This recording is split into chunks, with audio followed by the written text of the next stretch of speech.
Well, welcome 146 to the 146 podcast. This is our official first episode where we got Episode uno. We got Pastor Pat and we got Pastor Steve here, and I'm Nathan Marks, the social media pastor in training. And today we're going to be talking about your guys' funniest ministry stories. So, Yeah, I know, but you asked for 3, and I can only think of 2. 2? Okay, well, 2's still pretty good. We can work with 2. Are we timing this? How long is this going to be? It's probably going to be 30 minutes. At least? At least, so. All right. It depends. You got 3 pastors. We got 3. Yeah, if you tell a pastor you do it in 5 minutes, that means 10 minutes means to a at pastor. At least double. Right? Something of that nature. Something of that nature. Well, good thing I got a timer here, so we can use that as reference. And Yeah, but I got a timer every week, and I just ignore it. I know you ignore And he it. does. I know it's you insane. ignore it. Yeah, but I've been doing pretty good for the But last. I got a Actually, you've done it microphone excellent. too, You've so done it's excellent. I'm doing okay. What's I'm that doing big red beeping thing? I'll just ignore it. yeah, it's something. Yeah. All right. So, Pastor Pat, what is your first funniest story? First funniest. Well, back when we first started the church, I made a commitment to the Lord that we were going to. I was going to be there week in and week out. I'm going to preach the word. Yeah. Even if it was to an empty room. And when we started, we were less than 10 people. When you started the Church of the High It was Flying not. Holy Tambourine You keep saying that. It was called The Way and the Truth Christian Fellowship, which Inc. is a mouthful, which is why we changed .com. .com. it. Yeah, that's the funny story right there, is in the name. But anyway, so when we first got started, our first weekend we had some like 30 or something. And but that was all friends and family that came out to wish us well. Yeah. It wasn't a real number, Yeah. So the next weekend there were 2. So that's why I say we started with 2 people, and we really did. And so Melissa was pregnant with you at the time, that's right. Yep. and so she ends up having you, and the very next Sunday was Easter Sunday. Mm-hmm. So I went to church. Melissa's at home with you and the other kids, and I got to go to church. So I came in there. Nobody. Literally, I did all the setup myself. Nobody came, no volunteers, no help. Mm. And then when I started, nobody was there. So I literally did the whole worship set on the guitar by myself. Mm. And then I said, well, Lord, I made a commitment. So I pulled out the message notes and I started giving the message to the empty room. Yeah. And then just not long after I started, a lady did come in. Oh, wow. She opened up the door. She came in. She had 2 little girls with her. They were, 3 and 4, something like that. Yeah. And she just sat down right in the front row. She could pick anywhere she wanted. So right there in the front row, she's listening to me and I'm giving my Easter message, and her little girls are playing there right at her feet with this little ball. Yeah. And one of them got upset with the other, picked up that ball and threw it and missed the other kid and hit me right flat in the face. Bam! It was like, Welcome to ministry. yeah. That's one of my first year all-time favorite funny stories. Yeah. I don't know any pastors that can say they got hit right in the face with a ball in the middle of their Easter sermon. Yeah, that's pretty awesome. That's never happened to me. Yeah, well, Yeah. That's a cool story. Like just, something new.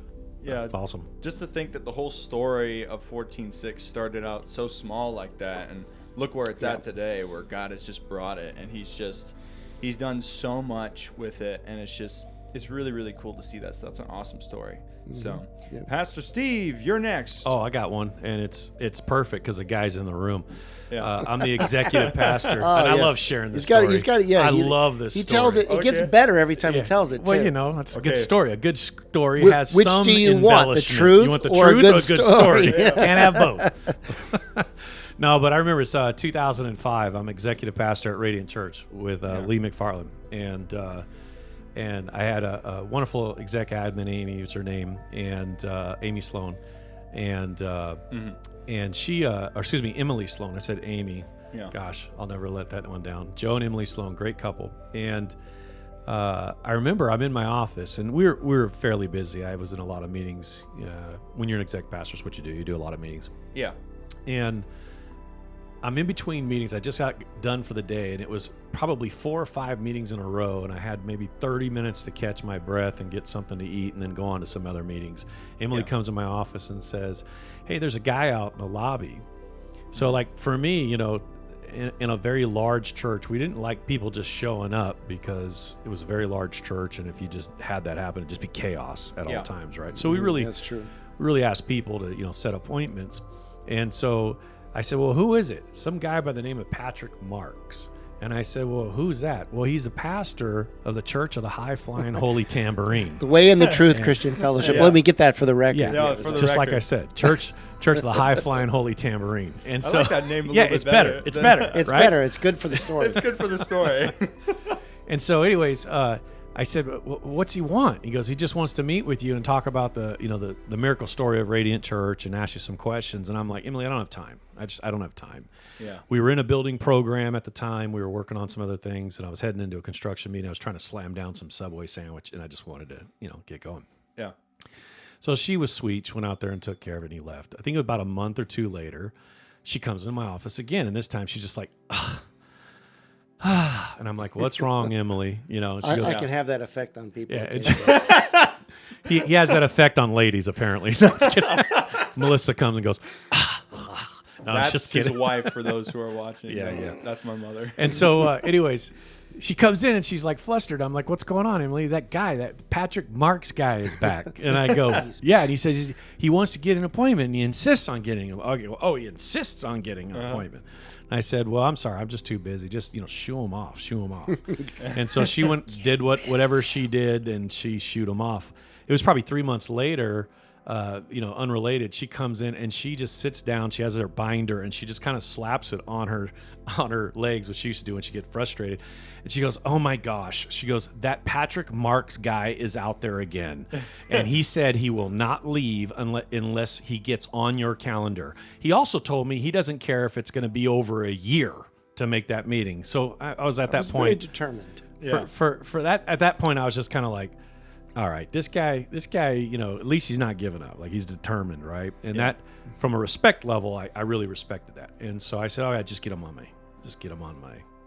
my calendar. So, I looked him up. I looked up the church, and Radiant was very much an outreach church. I think at the time, pastor in the church was probably trying to figure out what is God's calling to our church, and you navigate that as a church planner. Yeah. Sometimes it's revealed from start, and sometimes it just kind of comes over time. And so I think he was trying to figure that out. And I said, I'm going to mess with this guy.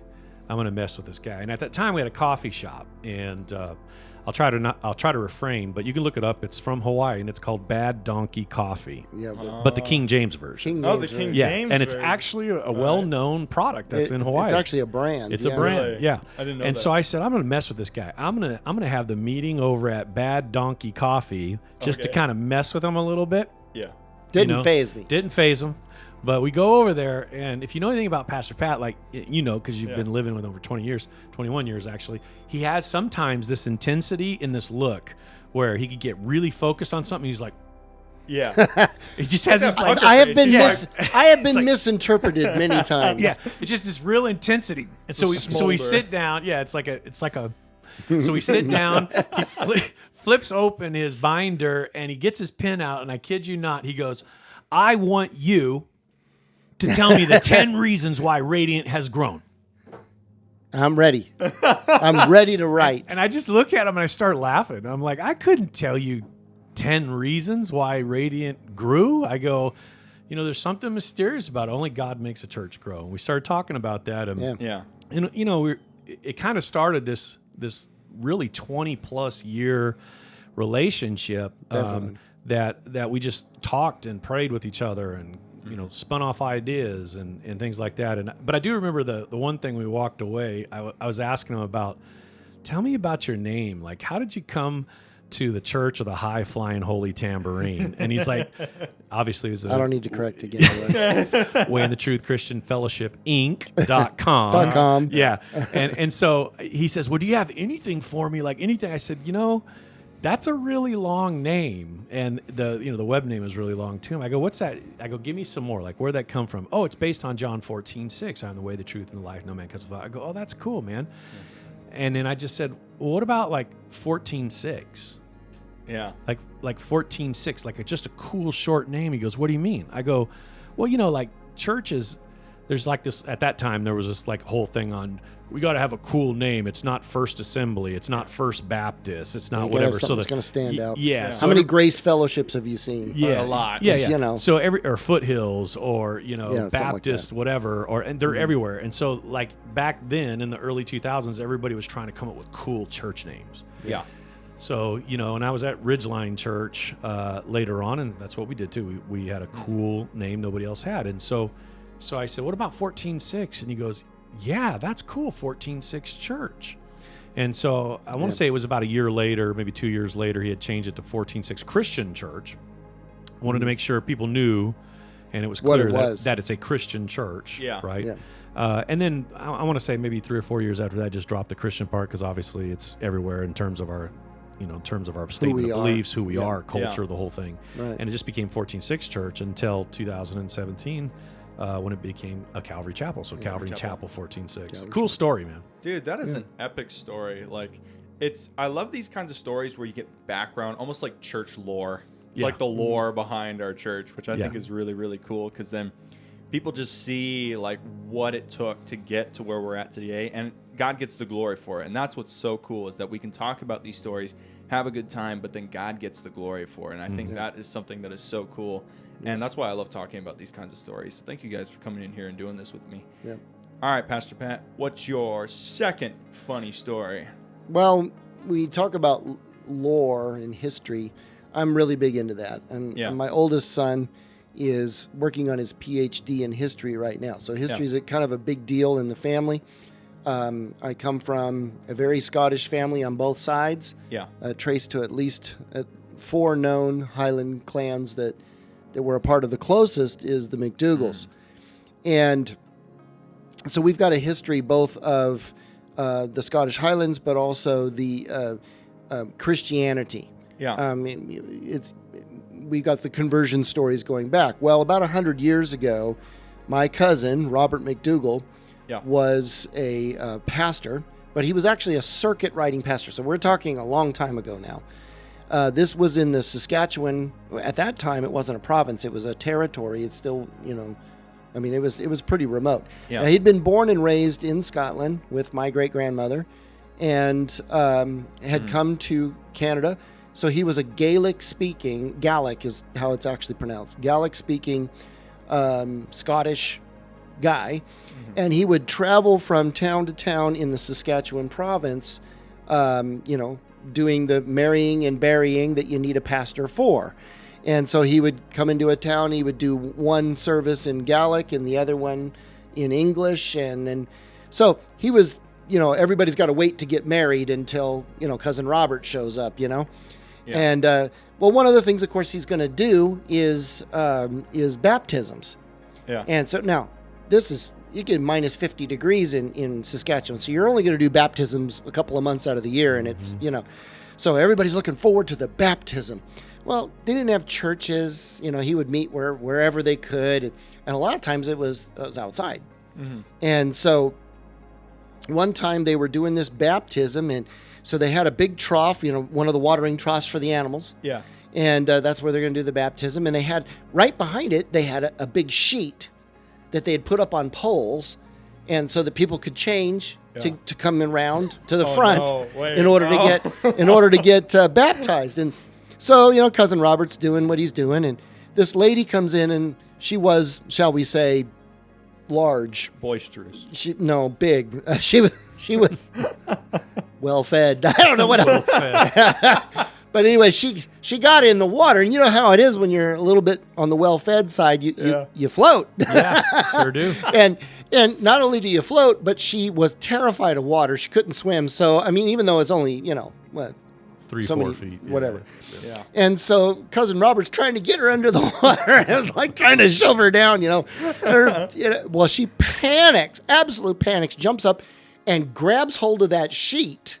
And it comes tearing down, and the guy standing behind it is stark naked. The whole town is right behind him, and he's like, ah! like this. And of course, he has nowhere to go. I mean, behind him, there's nothing but the plains, extending out to there's nowhere to go. So he jumps into the water. That's the only place he could go. So that's one of my favorite cousin Robert McDougall stories. He was a great man of God. He was indeed. Wow. That's awesome. That's cool. And he was a Gaelic preacher? Gallic. Preacher. Get it right. Yeah. Gaelic. Yeah. Yep. Well, we in America say Gaelic, but Yeah. Gaelic. Yeah. That's because we're saying it wrong. Okay, that's fair. It's Gallic. I mean, the guy who knows Greek and Hebrew would probably know how it's pronounced. So I'm not really good at Greek or Hebrew. I read an interlinear real well. yeah, that makes sense. That's a really good story. What about you, Pastor Steve? What's your second one? Oh, I'll have to think about that. My second one. I've got too many. That's the problem is when I start thinking about funny things that have happened in ministry, there's so many. Oh, Yeah. here's a funny story. Preaching. So preaching is always an interesting thing for a pastor. On the one sense, it's a lot of fun because you do enjoy preaching and you enjoy sharing the word of God and encouraging and challenging people and seeing how people's lives are changed. Yeah. And when preaching goes right, it's pretty awesome. Yeah. But man, when preaching goes wrong, it can go really wrong. Yeah. And I remember I've had that happen. one time at Ridgeline Church, I'm preaching and I'm telling a story. It's a narrative story, and I'm going verse by verse. And so one of the things we used to do there is we used to do what's called topical expository. So we would have like a 4-week series on a topic, but then we would pull passages that were actual expository verse by verse. That's kind of how we did that, and it worked for us really well. We enjoyed that. Well, I was explaining a story one time, and I was getting a little too animated. Sometimes I get a little too charismatic, animated. And for whatever reason, while I'm up there preaching, I'm preaching and I'm telling the story about how the disciples were with Jesus. And Jesus just got so frustrated. You get frustrated with the disciples every once in a while. And I'm really going in and I'm kind of, here's what was happening at the time. And Jesus looks at them, and it's almost like Jesus just said, look here, numbnuts, why don't you stop? And the moment I said that from the stage, the entire audience started loses rolling. it. They lose it. I mean, people are falling over. It was bad. I turned bright red, and of course, part of what preaching is too, there's a little bit of performance in it, and so you're trying not to, as a communicator, to react to what you just said. Yeah. But sometimes you have to. Yeah, sometimes you have to. And so the crowd wouldn't stop laughing. And I'd come right back. I go, I just doubled down. Oh, you didn't believe that Jesus could say that? Well, let me tell you, when he talked about the sons of vipers, or you brood of snake, all this kind of stuff. And so I'm like doubling down instead of like just admitting that You blew it. I blew it. I'm doubling down, and every time I doubled down, they would just laugh more and more and more. And so finally, I'm like, folks, God's not in the building. Let's just close out the service. So we prayed and we closed. I kid you not, and everybody was dying laughing. And so I kind of got this bit of reputation where, as I preached, something would just kind of fall out of my mouth. I would say just something crazy like that. And ever since even being here at 14:6 and preaching and teaching, I transcript all my messages, and I'm very careful not to let that Steve Long come out. Yeah. But I remember a couple came in, and it was in one service, and I can't remember something, and I said something, and Sherry, my wife, was sitting next to them, and it was the Robins and Dave and Susan Robin. I had the honor of officiating their wedding. Yeah. And I said something off color. I mean, it wasn't like bad, and then Susie yells from the actual seat, "There's Pastor Steve!" So it's like this little reputation now. Yeah. Numbnuts. There you go. Yeah. Wow. I think it's really cool too to like preaching stories, and you think about, like, pastors aren't perfect. We have our moments where I'm a pastor in training, so I'm not an ordained pastor yet. But I've had my moments when I'm preaching where it's like, you have moments where it really tests you and you have to rely on the Lord's strength to pull you through it. There is a humility in it. A big humility. And sometimes you mess up and you just have to go, well, I remember learning that with playing keys on the worship team, because I've been playing on the keys for piano for the worship team for, I think, 6 or 7 years Something now. like that, yeah. And I've had moments where I've messed stuff up on stage, and it's like, okay, you just got to move on and just adapt and overcome and just push forward. And I love how Paul says in the scriptures that in my weakness he is strong. And I think that's such a huge and powerful lesson that all pastors should learn, is that in our weakness Christ is strong.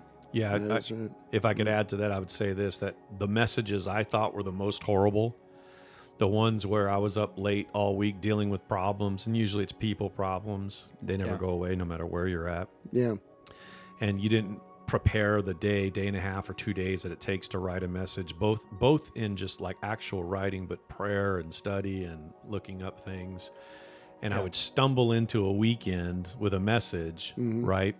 And I just thought, gosh, that was the worst message ever. And that's the one. And that's the one that God used, man. It was the craziest thing. Just to show you that you ain't running nothing. That's right. It's like every time you'd say, hey, I used a donkey in the Old Testament, I can use you. That's right. So, That's right. Yeah, with Balaam and the donkey, that's another good example. Yeah. I was thinking of Peter, too, where he had his fair share of shoving Open his mouth, foot in shove his foot mouth. in. Yeah. Every pastor, I think, who's ever preached has said some Well, there's been a few inappropriate times I've things. looked and said, "Did I just say what I think I said?" And everybody's laughing. Yes, you know, yeah. But we are human. That's fair. Do you have a third story, Pastor I Pat? do. I do. All right. And this one's going to embarrass a number of people, but I'll just have to say it the way it is because once upon a time, Okay. my dad had a missionary come in from I don't remember where, and my dad's a people person. He just loves people. I love to talk, and he's one of those got to have coffee with the talking, go to the coffee shop kind of a thing. So he gets this missionary, and the missionary guy wasn't a coffee guy. He was a tea guy. So my dad, it was at my house. So my dad says, well, I'll just go get some tea. Now, he doesn't know anything in the kitchen. I don't think my father has cooked anything in 50 years. I mean, he relies on my mother for all that. So he goes in there and he just finds this tea bag and he says, oh, this will do. And so he makes up this tea and hands it to the guy. And the guy's going, wow, this is really good tea. And the guy's just pounding it down. Okay. And so he says, well, it's about time we got to get over to the church here. You've got to talk about, what you're doing up there. So he gets him up there, and the guy gets up to the stage, and it was about this time that he was beginning to realize there was something wrong in his tummy here. Oh no! You see, what had happened is my dad did not realize he had given this missionary the laxative tea. Oh, you see. yeah. Oh Yeah. no! And so, I mean, now it gets better because you see, up on the stage of this particular church, there was a bathroom right off the stage. So very fortunate for this guy because he was reaching volcanic levels. And it was like, I've got to get to the bathroom. And it was right there as the door. What nobody knew was that the church secretary also had to use the facilities and had gone in there. And but she didn't want to turn the light on because, it would have come out on the stage and people would have seen. Yeah. So she gets in there and she's in there doing, well, he's in a panic. Excuse me, ladies and gentlemen, I've got to deal with this. He goes flying in there. Of course, he doesn't turn the light on either. He just pulls down his drawers and jumps right into the one stall and sits down right on her because she'd been sitting there and let her. And I'm not making that one up. And no blood curdling scream or anything. I don't know. I wasn't there at the time. This story I'm passing along from someone else, But, that is awesome. But it was a pretty good one. That's a good story. Yeah. Dude, that's not fun. No, that's not a fun. Would you ask for the funny? That is a funny story, but wow, dang. Ministry stories. Yeah, there's some funny stories like that in ministry. I remember there was this one. This was when I was in youth group, and I'll just tell this story because this was a funny one. So this was back when I was in the youth group when I wasn't a pastor in training, but I was still on the worship team, and we were playing this game. And Pastor Greg, our youth pastor at the time, was running the youth group, and we had this fun game we called Elimination.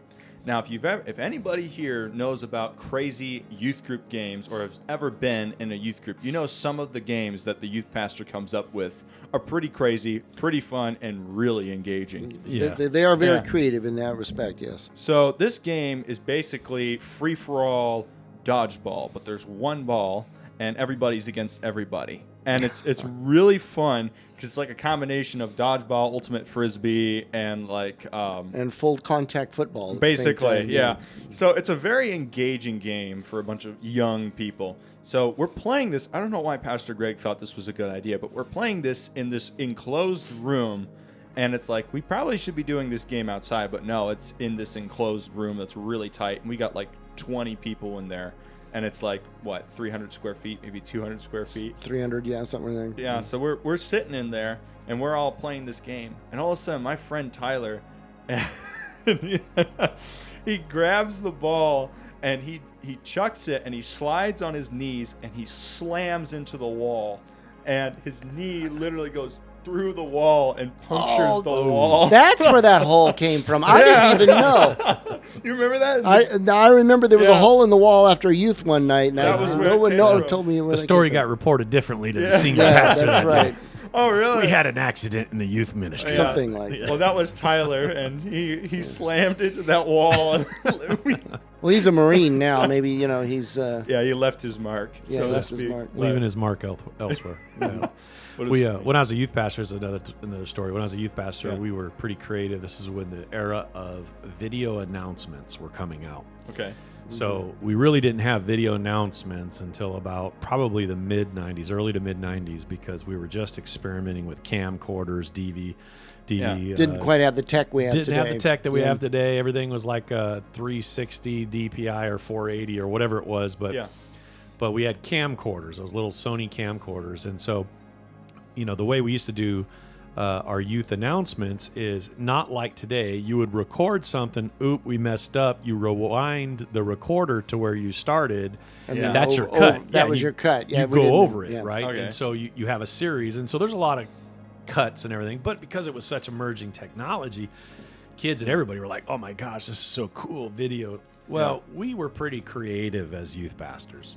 Yeah. Snow camp was coming up, and the church I was serving at was Bethel Church in San Jose, California. It's a large church, about 2,000 people, but the auditorium had about 1,500 or 1,600. So it was one of those old school auditoriums that are kind of like in the round, and it had a upper mezzanine balcony. And it had two really wide staircases that would come down the sides, and it would just kind of end almost on this circular, semicircle stage that's below. Okay. And they were wide. I mean, these were probably 20, 25 foot wide stairs so that a lot of people could get down. Well, I had this awesome idea that for snow days, I was going to snowboard down the stairs. Oh. That sounds like a great idea. It's a great idea. Well, when you're a youth pastor, you think it's a great idea. It's a great idea. So I got all my gear on, right? My secretary got a bunch of cotton balls.